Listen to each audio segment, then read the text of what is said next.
साधना कर रहा था पीपल के पेड़ के नीचे,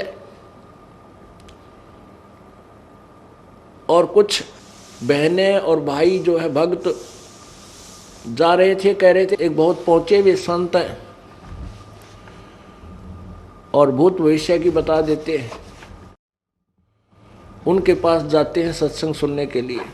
तो उस साधक ने कहा कि भाइयों एक कृपा करियो, बहन भाइयों मेरी, उस महाराज जी से मेरे बारे में ये पूछ के आना कि मेरी मुक्ति कितने जन्म के कितने जन्म में पाछा हो जाएगी, कितने जन्म लगेंगे मेरी मुक्ति को।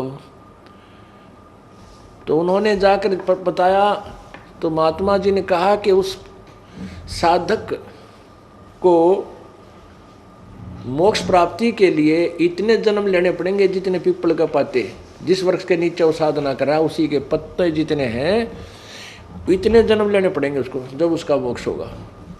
अब उन बहनों और भाइयों ने रास्ता त्याग दिया,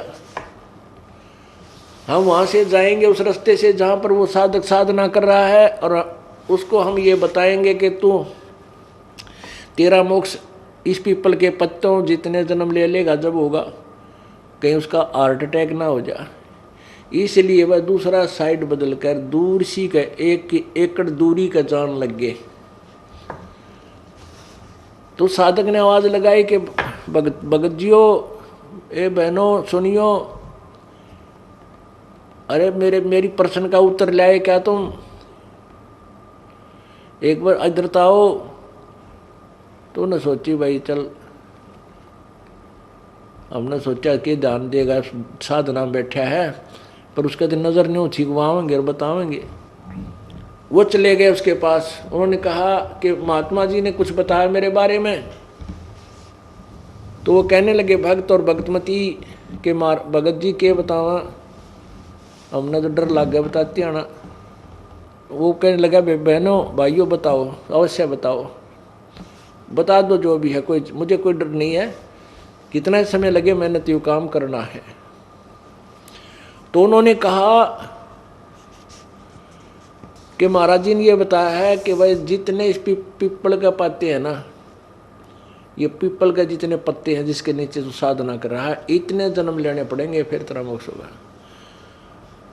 तो वो तो डांस करने लग गया, भंगड़ा पा दिया, खुशी मनाई, नाचर कूदन में बोला जय हो जय हो। वो बोले रतन तो रोना चाहिए था, बेबेर बोली रतन तो रोना चाहिए था, तू आज खुशी मना रहा है। तो वो कहने लगा बहनों तुमने ना मेरा भाइयों, अरे इस झंझट का अंत तो आवेगा, कम से कम इतने पाछा आ जाएगा। अब इसका नो तो हो गया कि इसका एंड होगा, इतने दिन ना मेरा समझ इसका एंड भी होगा कि ना होगा, मैं तो डलेड हूँ था। तो पुण्यात्माओं उसने जब इतना सब्र कर लिया तो तुमने भी इतना भी करना पड़ेगा। इस जन्म में ना अगले में, अगले में ना अगले में पार हो जाओगे।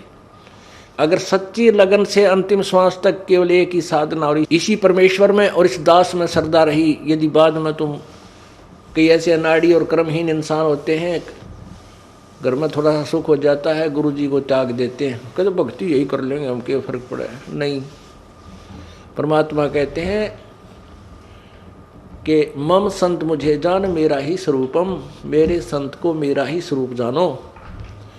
और उसके प्रति जो तुम्हारी प्रतिक्रिया है, अगर उससे तुम्हारा विक्षेप है तो मेरे से हो गया वो। अगर तुमने गुरु जी से किसी भी पॉइंट से विक्षेप कर लिया, किसी भी पॉइंट से आप उसे नाराज होकर दूर चले गए, तो मेरे से नाराज हो गए तुम, फिर यहाँ आ लिए तुम, यहाँ क्यों बाट देखो।